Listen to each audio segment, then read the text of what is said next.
It's time for another fantasy football minute. Here's Bobby.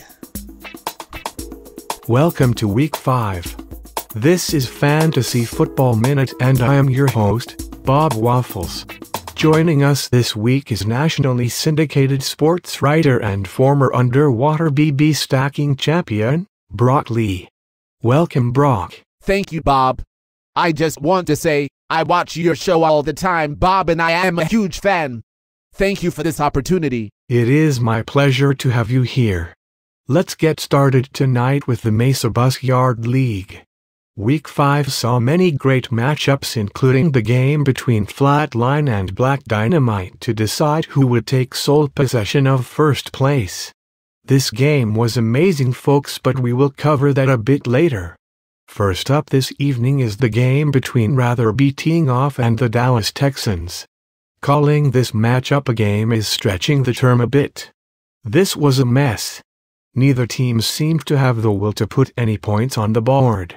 With Tony Romo on a bye this week, Joel made the brilliant decision to start quarterback Kevin Kolb, who quickly made a name for himself by netting the Texans 1/100th of a point. God damn, did you say 1/100th of a point, Bob?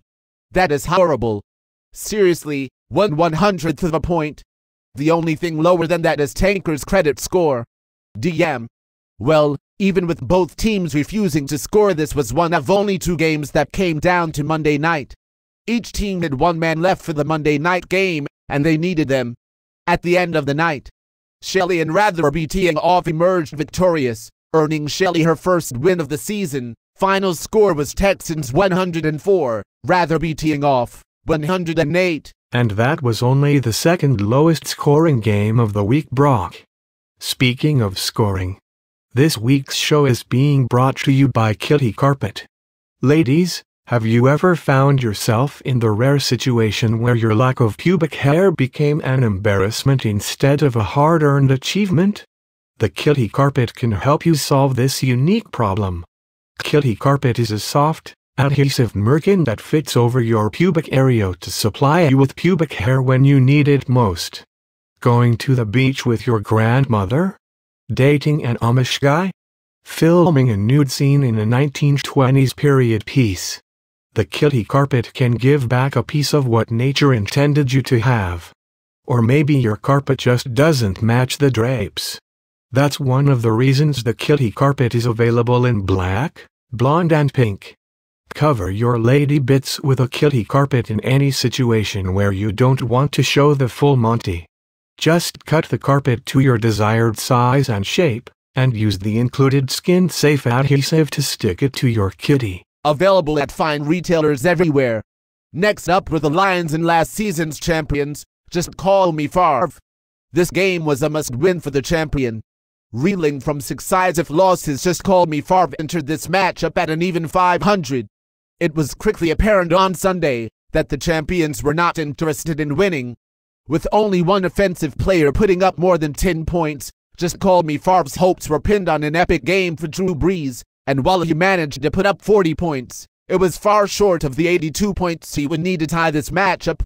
Commissioner Randy and his Lions had this game in the bag after Sunday's games and still had a man to go on Monday.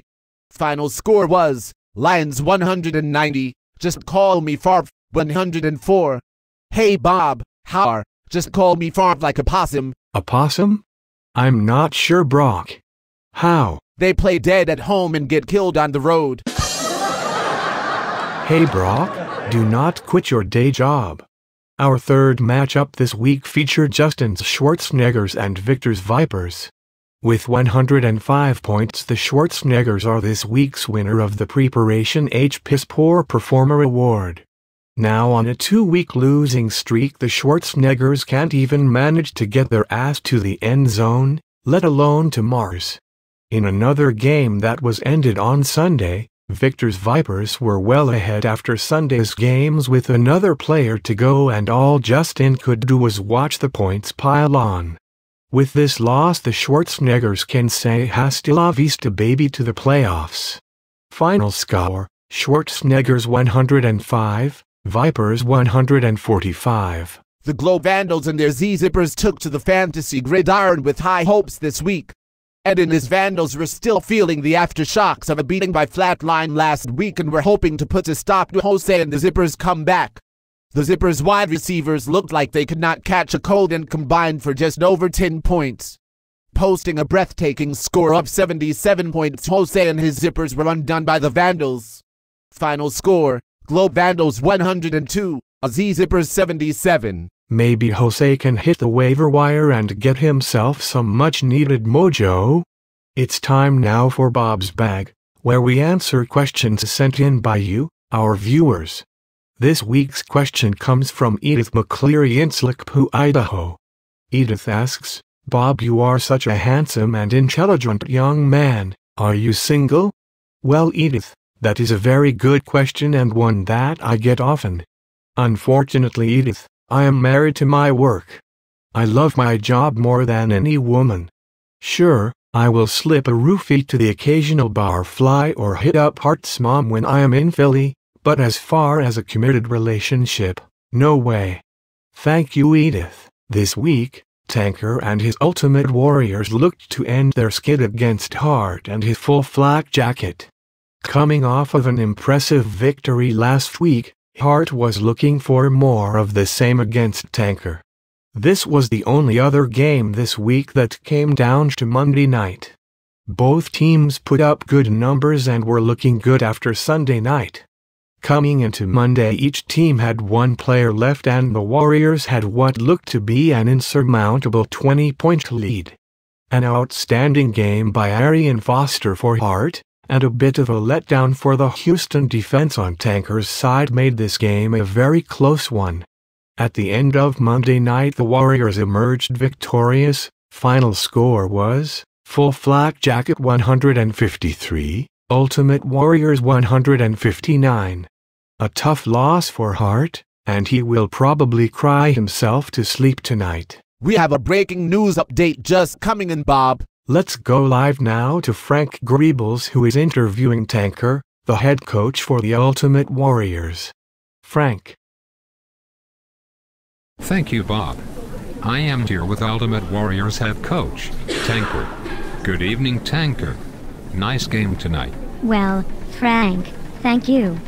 The Warriors went out there and played their butts off today. We really feel like soon we will be as good as Eric and the Flatline.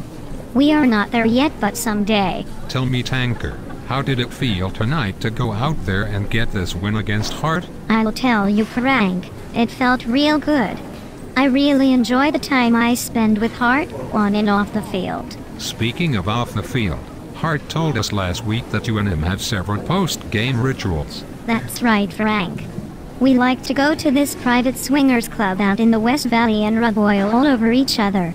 Sometimes we spank each other, and once in a while Hart will pinch my nipples with an alligator clip while I choke a hooker that we pick up down on Van Buren. Yeah. This has been Frank Greebles with an FFM special report. Back to you in the studio, Bob. Was it something I said?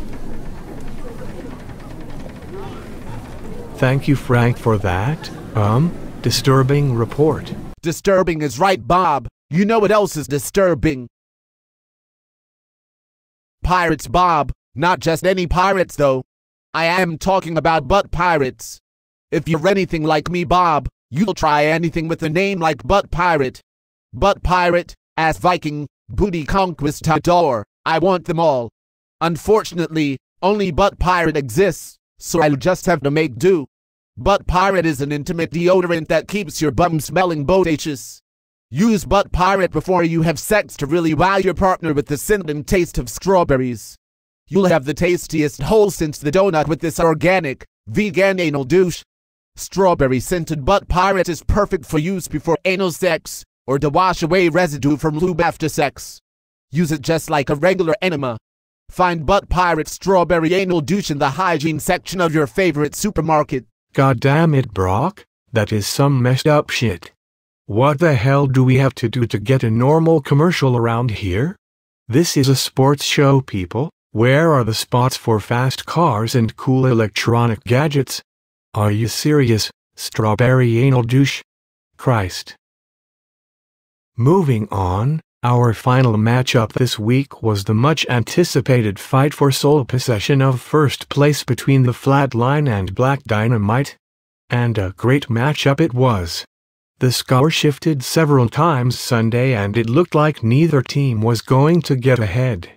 An absolutely monster game for Flatline's Ahmad Bradshaw as he put up an astounding 42 points.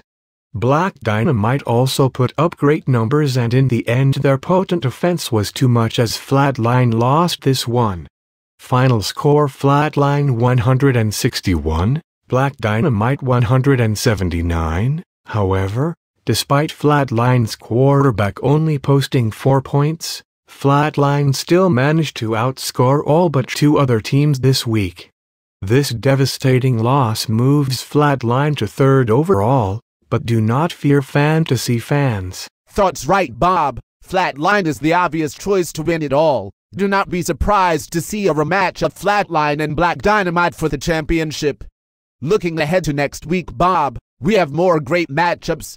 Just Call Me Favre will meet the Zippers. The Lions take on Black Dynamite. The Texans and the Vipers will tangle. Full Flak Jacket will head up to Globe to play the Vandals. The Ultimate Warriors and the Schwarzeneggers will meet to decide which lame 80s star is the best, and Flatline will be destroying rather be teeing off. Thank you, Brock. Well, that will do it for this week's edition of Fantasy Football Minute. My co-host tonight was Brock Lee. I am Bob Waffles. Good night, and good luck.